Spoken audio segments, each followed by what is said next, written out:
स्वागत है आप सभी का एक और एपिसोड में। मैं सईद खान और आप देख रहे हैं हकीकत इंडियन टीवी। 78 साल के डोनाल्ड ट्रंप इस वक्त सऊदी अरब में है। ये इस वक्त की सबसे बड़ी न्यूज़ है और वो अपने साथ अमेरिका के तमाम बड़े उद्योगपतियों को लेके गए हैं। पहले कार्यकाल के दौरान भी डोनाल्ड ट्रंप ने अपना पहला दौरा रियाद से शुरू किया था। दूसरे कार्यकाल में भी उन्होंने अपनी अंतर्राष्ट्रीय यात्रा की शुरुआत सऊदी अरब रियाद से की है। वहाँ उनके क्राउन प्रिंस मोहम्मद बिन सलमान से मीटिंग हुई।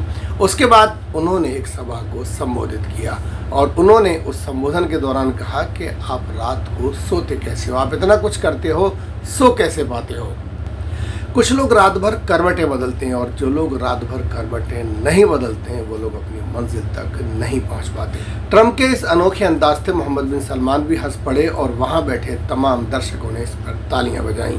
अमेरिका के राष्ट्रपति पश्चिमी एशिया के 4 दिन के दौरे पर निकले हैं। उन्होंने मोहम्मद बिन सलमान से ईरान के परमाणु कार्यक्रम को बंद करने को कहा, गाजा में युद्धविराम करने और तेल की कीमतों को निरंतर रखने में अमेरिका के प्रयासों पर बातचीत की।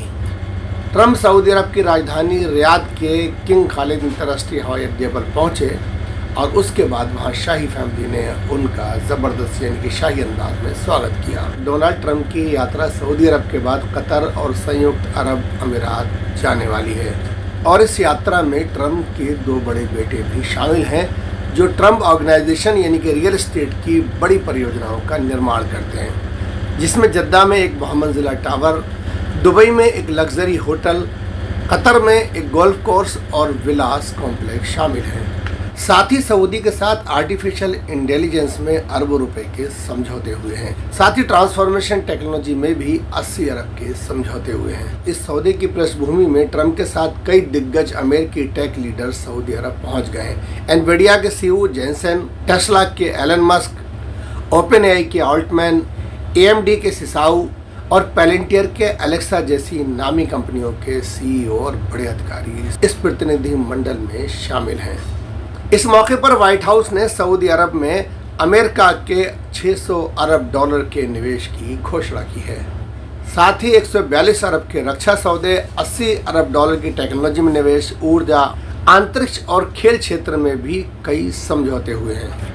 इन सब का मकसद सऊदी अरब को AI, cloud computer, digital twins और रोबोटिक वैश्विक शक्ति बनाना है। दरअसल सऊदी अरब अपने क्रूड ऑयल पर निर्भर है, लेकिन अब सऊदी का इरादा 100 अरब डॉलर FDI में निवेश हर साल करने का है ताकि अर्निंग के और भी बहुत सारे विकल्प तलाशे जा सकें। ब्लूमबर्ग में एक रिपोर्ट छपी है कि ट्रंप प्रशासन UAE के साथ एक ऐसे सौदे पर विचार कर रहा है जिसके तहत मिलियन से अधिक जो एनवीडिया चिप्स हैं उनका निर्यात UAE को किया जा सके। ट्रंप की ये यात्रा न केवल अमेरिका की विदेश नीति का एक महत्वपूर्ण मोड़ है बल्कि AI को पूरी दुनिया में अमेरिका प्रमोट कर रहा है, जिससे बहुत बड़े पैमाने पे अमेरिकन उद्योगपति विदेशों में निवेश करेंगे और जिससे अमेरिका की GDP बढ़ेगी।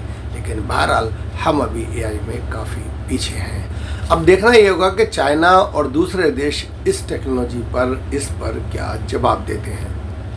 लेकिन इतना तय है कि एनवीडिया और अन्य अमेरिकी टेक कंपनियों के लिए एक बहुत बड़ा मोड़ है।